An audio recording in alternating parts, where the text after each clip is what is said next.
I come on here every Friday and Saturday to walk through every single matchup and find the must-start wide receivers, running backs, and defenses, which is what we're doing today. But this day has special meaning because this week is absolutely ravaged with injuries, and we've got a lot of updates on Friday alone. And I'm also one of the only fantasy YouTubers out there who covers defense multiple times a week, so please go down there and drop a like on the video and subscribe to the channel to show your support. Now get into our first matchup. It's that overseas matchup once again. The Minnesota Vikings and the Cleveland Browns. And I've said this multiple times this week. I think that both defenses are very playable in this game. I think they're both relatively decent starting options. Now, I do prefer the Vikings, and I will say this. If it was Joe Flacco, I possibly would have had the Vikings defense at number 1.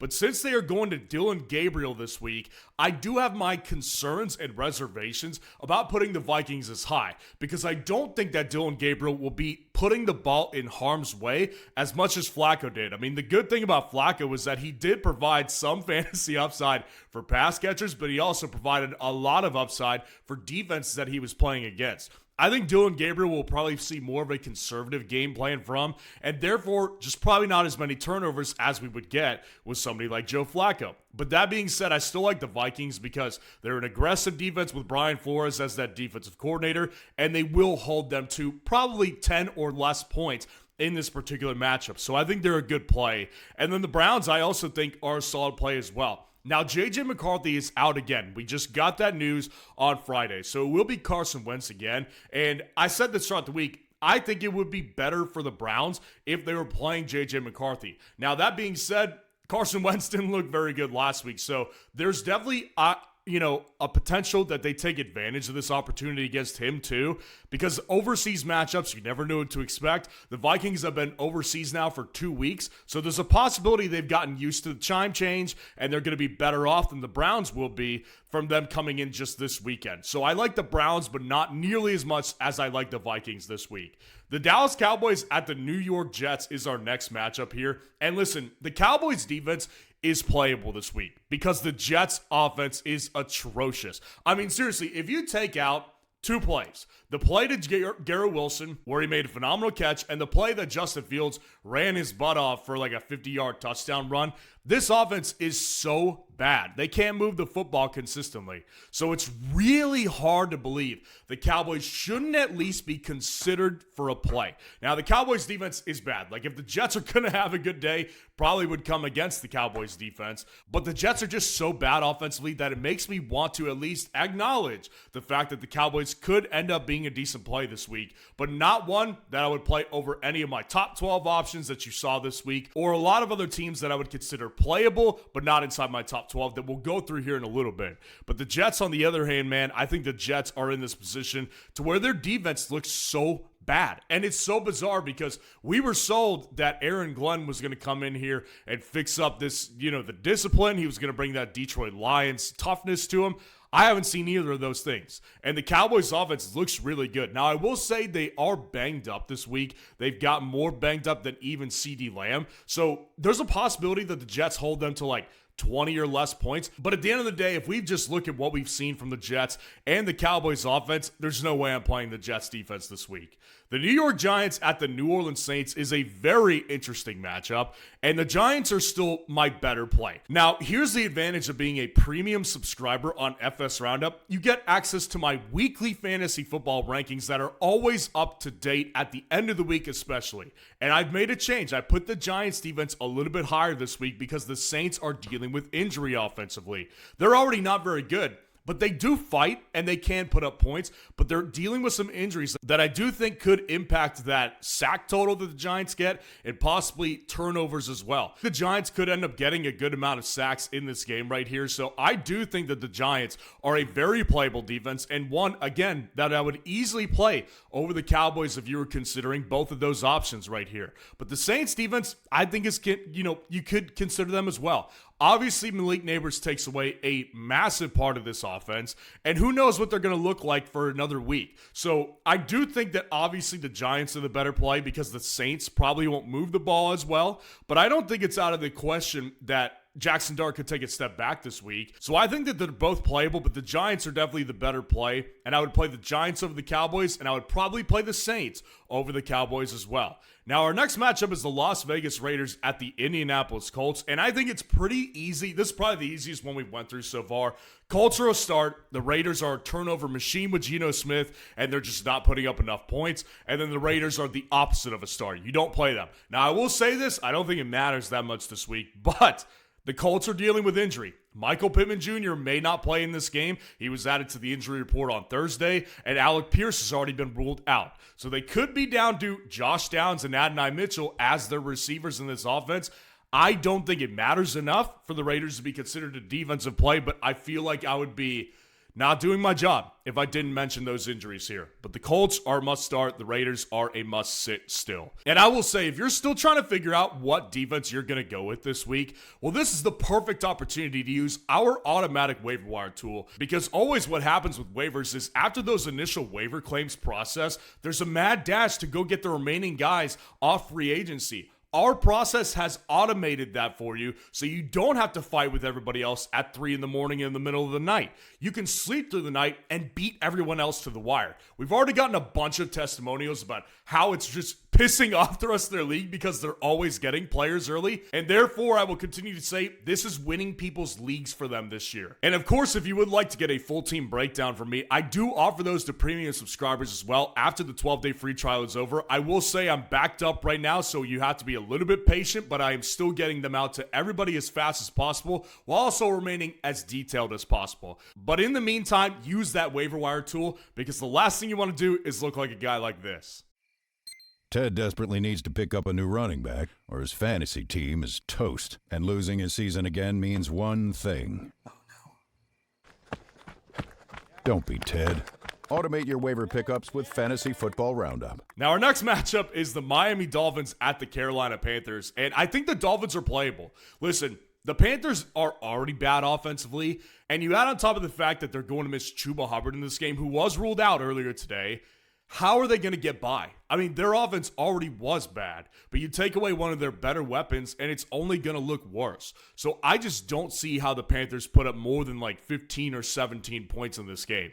And the Dolphins' defense is bad. Like, it is really, really bad, but I would play them over the Cowboys. I would probably play the Saints. I'd probably play the Giants over them, but I do think the Dolphins are a playable defense this week. I really do. So I would not say that they're top tier, but they can be played because the Panthers are just horrible offensively. Horrible. And the Panthers, on the other hand, you can't play their defense, even though the Dolphins' offense is not that good either. Now they're without Tyreek Hill, their real only true downfield option. Maybe they turn Jalen Waddle into that again. I don't know why they don't use him like that already, but they're just not that good offensively either way. So in theory, the Panthers could take advantage of this matchup, but they won't. And I'm not putting them in harm's way this week by putting them even in consideration tier of playing them this week as a defense. The Denver Broncos at the Philadelphia Eagles is our next matchup, and I think the Eagles are a decent play. You saw them inside the top 12 of my defense rankings this week. They are still there. They have not moved, but I wouldn't say they're a must start. Like, you notice the Dolphins were also inside my top 12.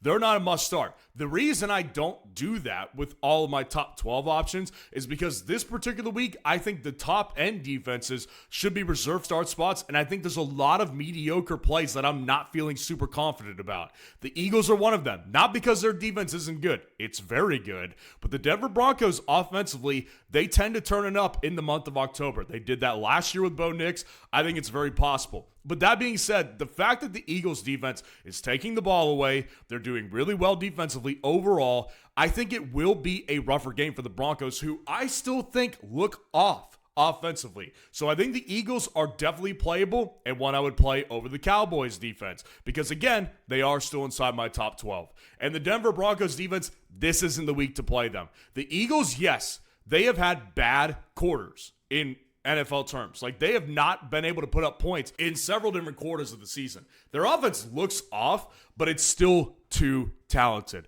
You know, by the end of the game, they'll have at least 24 points. That's just the reality with the Philadelphia Eagles offense. So I'm going to stay away from the Broncos defense this week. I don't think it's the right week to play them when there's other better options out there with better matchups. And even though the Broncos defense is very good, and maybe not one you want to put on the waiver wire necessarily. I don't think they should be in your starting lineup. The Houston Texans at the Baltimore Ravens is our next matchup, and I still think the Houston Texans are a really good play this week. I wish I ranked them over the Rams. That was a really bad call, and I apologize for people who played the Rams this week. It was a terrible decision. But the Texans defense is in that position right now to where without Lamar Jackson, I don't see how they're ending up being a really good offense in Baltimore. Now, I will say, I do think Cooper Rush is a solid backup quarterback who will be able to put up some points. But the Houston Texans defense is very physical, very aggressive, and they've done mostly well in fantasy football, especially last week against the Tennessee Titans.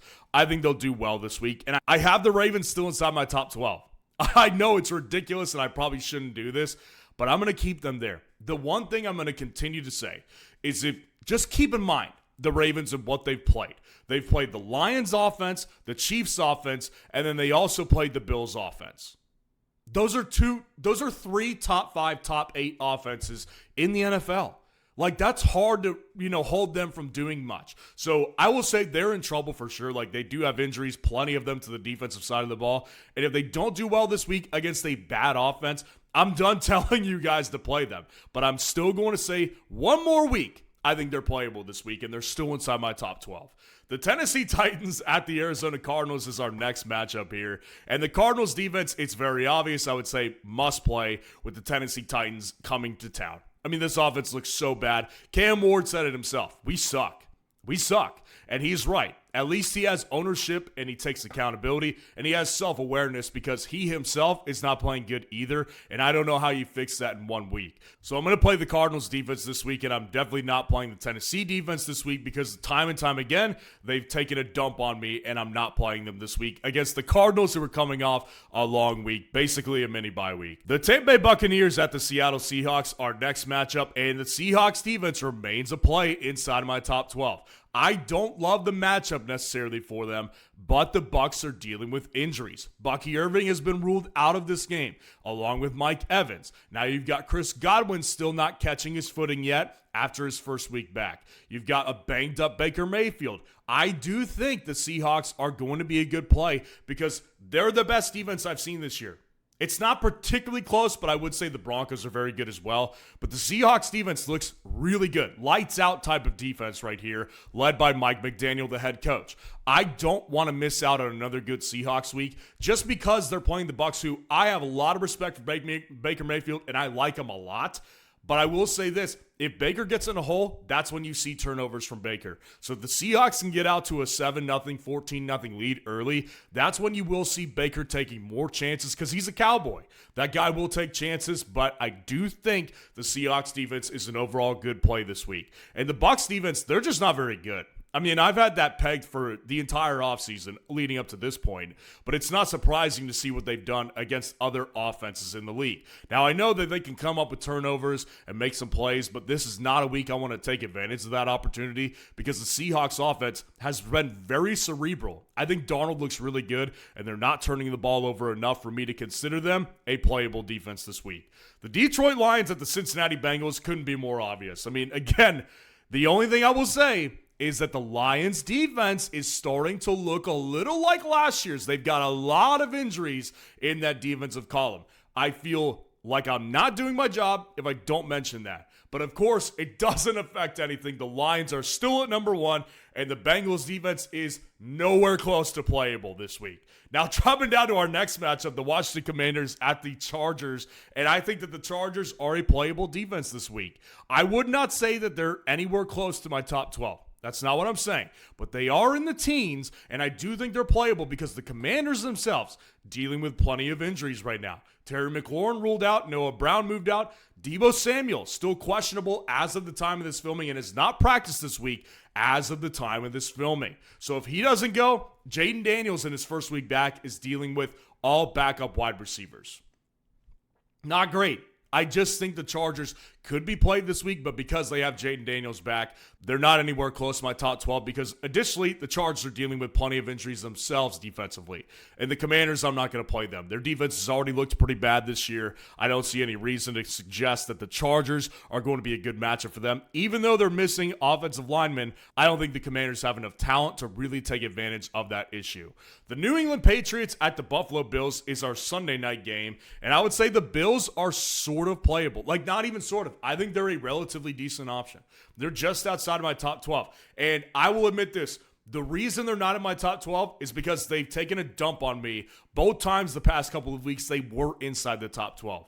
It hasn't been good. They're dealing with injuries. They've got guys still on suspension list at that front seven. They don't look particularly good, and the Patriots can't put up points as we just saw against the Panthers. So I don't want to take advantage of it necessarily, but I will say I think the matchup in Buffalo on Sunday night, it definitely favors Buffalo, and that's why I think they're playable. And I'm coming nowhere close to the Patriots defense. Yes, they did what they did last week. That was against the Panthers. We all know that they're not going to do that against the Buffalo Bills. So the Buffalo Bills offense is going to put up points against the Patriots for sure. You stay far away from the Patriots defense. And then our Monday night matchup, the Kansas City Chiefs at the Jacksonville Jaguars. I got to tell you, man, it's going to be really interesting to see how this one goes because I've gotten comments about the Jags defense plenty this week. And one of two things always happens. Either I'm right about this one and everybody else is wrong, or a lot of times you guys who generate and form a consensus and say I'm wrong on something, you guys are often right. So the Jags defense, there's no disputing they're the number 2 defense in the fantasy football world right now, and you can't dispute that.